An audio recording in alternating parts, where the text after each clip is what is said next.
Zoom. It doesn't have to be a 4-letter word. Hi, I'm Small Business Stacey. I'm Digital Dave. Where marketing Meets technology. Hey everybody, Small Business Stacey. We're now in a world where you may not be able to meet your customers, clients, and patients face to face. I know what you're thinking. Oh, no problem. I can just use Zoom.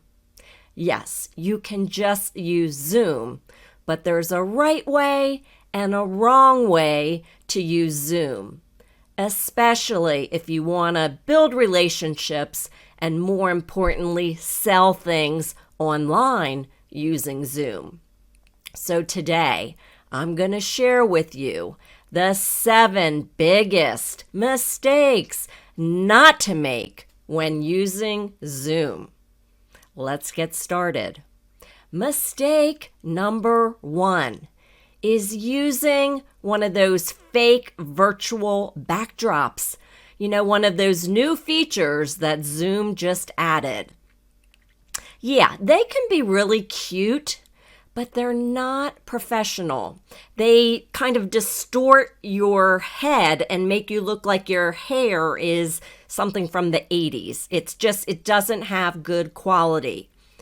I had a client who put her logo, kind of like mine, in a virtual backdrop and reached out and said, "I'm so excited. You can now go pitch me on shows and podcasts." And I was like, no, not like that. That looks very unprofessional.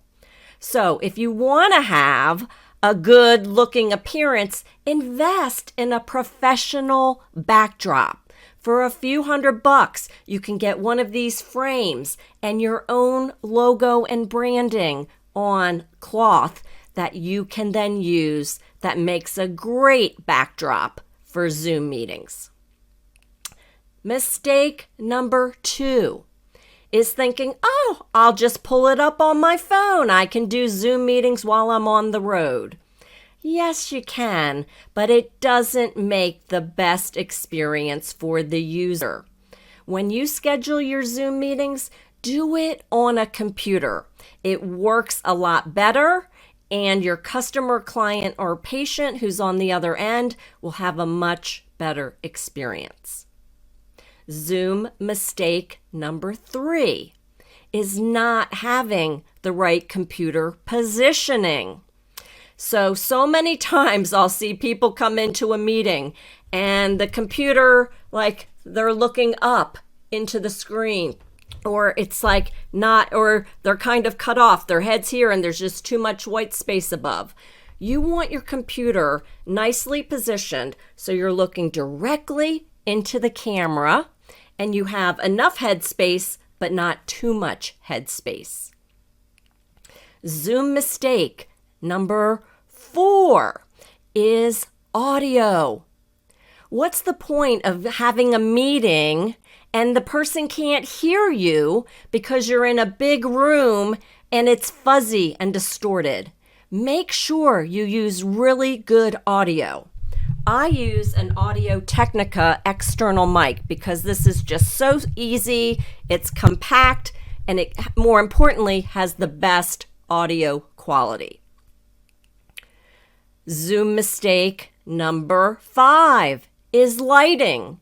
If you're going to be online, you want to make sure that you're looking good, even in a video presentation. So invest in good lighting. You may think, oh, I'll just put my computer in front of a window with the sun shining in.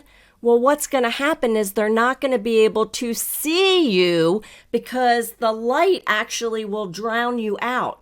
What you want is lighting from the front. What I do is I have these light boxes that are sitting here in front of me right now, which, there you go, see it? So I have the front lighting, and it puts the focus on me and doesn't make me look washed out. So invest in having good lighting. Zoom mistake number 6 is not closing your notifications. Have you ever been in one of those Zoom meetings and things are popping up and your phone is ringing and somebody just Skyped you? It's disrespectful. Treat a Zoom meeting like you would any meeting in person. You would turn off your phone, you would shut down your computer, you would be 100% focused on that customer, client, or patient. Well, you need to treat it the same way with Zoom. So close out all of those notifications so you and whoever you're talking to is not distracted. And Zoom mistake number 7 is not testing before you go live. Look, let's face it, if you're having a Zoom meeting, you're on stage. Okay, so take the time to make sure that everything looks good, that you don't have food in your teeth, that you have a glass of water handy, that you've tested your audio, your lighting, your setting, you have your notes in front of you. You are prepared and ready to go. Now, I've learned these mistakes myself since we've come into a Zoom world, so don't make the same mistakes that I did. Turn these around, put them into action, and make Zoom your best friend. Your customers, clients, and patients will truly thank you for a great Zoom meeting. Have any other tips you would add to the list? I'd love to hear from you. Leave me a comment below.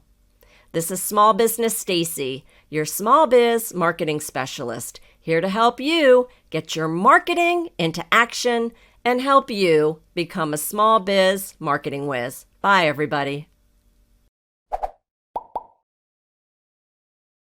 This podcast was brought to you by Small Business Stacey, the small biz marketing specialist.